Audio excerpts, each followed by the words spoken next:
মোংলার ঐতিহ্যবাহী চটারহাটে কোরবানির পশুর বেচাকেনা কেমন, গত বছরের তুলনায় বেশি নাকি কম সেটি জানতে এই হাটে আসা। তবে হাট ঘুরে জানা গেল নানা তথ্য। এসেছে ভারতীয় গরু, দেশি গরুর উপস্থিতি একেবারেই কম। তাই তো এবার এই হাটে ব্যাপারীর আনাগোনাও অনেক কম। এই হাটে ঈদুল আজহা উপলক্ষে গরুর উপস্থিতি থাকলেও বেচাকেনা ও দাম কম। কারণ হিসাবে বিক্রেতারা বলছেন, বিগত আওয়ামী সরকারের সময় নেতাকর্মীদের হাতে প্রচুর টাকা ছিল, কিন্তু এবার ক্রেতাদের কেউই টাকা ছাড়ছেন না। এছাড়া আশপাশের এলাকা থেকে এখনো ব্যাপারীরা আসেননি। তাছাড়া খামারি ও ব্যবসায়ীদের দাবি, গত বছরের তুলনায় এবার দেশি গরু 10 থেকে 15 হাজার টাকা কমে বিক্রি হচ্ছে।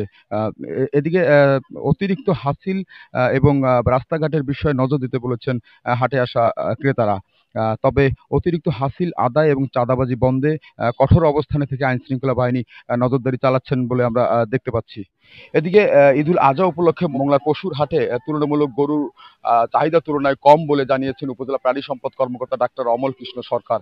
কারণ হিসেবে তিনি বলছেন, এই এলাকায় ঘাসের উৎপাদন কম, তাই গরু পালনে কিন্তু অনেকেই অনীহা প্রকাশ করেছেন। গরু পালনে তেমন আগ্রহ নেই, কারণ এখানকার জলাশয় এবং লবণাক্ততার কারণে কিন্তু ঘাসের উৎপাদন একেবারেই কম।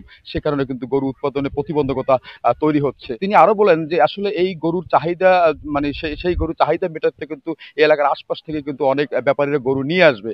সে কারণে কিন্তু যেটি আসলে ঘাটতি, সেটি আসলে পূরণ হবে বলেও তিনি নিশ্চিত করেছেন।